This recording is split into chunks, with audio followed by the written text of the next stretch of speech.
നമസ്കാരം.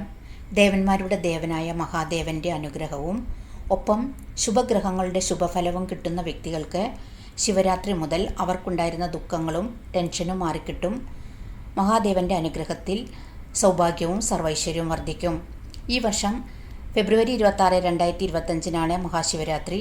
അതുകൊണ്ട് മഹാശിവരാത്രി മുതൽ മഹാദേവൻ്റെ അനുഗ്രഹത്തിൽ കൂടുതൽ ഗുണഫലങ്ങൾ കിട്ടുന്ന രാശിക്കാർ ആരൊക്കെയെന്നാണ് ഈ വീഡിയോയിൽ പറയുന്നത്. ഇടവൻ രാശിക്കാർ, കർക്കിടകൻ രാശിക്കാർ, ചിങ്ങൻ രാശിക്കാർ, കന്നി രാശിക്കാർ, വൃശ്ചികൻ രാശിക്കാർ, അതുപോലെ ധനുരാശിക്കാർ, മകരൻ രാശിക്കാർ, കുംഭൻ രാശിക്കാർ. ഇത്രയും രാശിക്കാർക്കാണ് കൂടുതലായിട്ട് മഹാദേവൻ്റെ അനുഗ്രഹത്തിൽ കൂടുതലായിട്ട് ശുഭഫലം കിട്ടുക. മറ്റുള്ള രാശിക്കാരെല്ലാം ഓം നമഃശിവായ ദിവസവും 21 തവണ ചൊല്ലുന്നത്, മഹാദേവനെ ആരാധിക്കുന്നതൊക്കെ ദോഷം മാറി ശുഭഫലവും ഭാഗ്യവും വർദ്ധിക്കും. വീഡിയോ ഇഷ്ടമായാൽ സബ്സ്ക്രൈബ് ചെയ്യാനും ലൈക്ക് ചെയ്യാനും കമൻറ്റ് ചെയ്യാനും മറക്കരുത്. താങ്ക്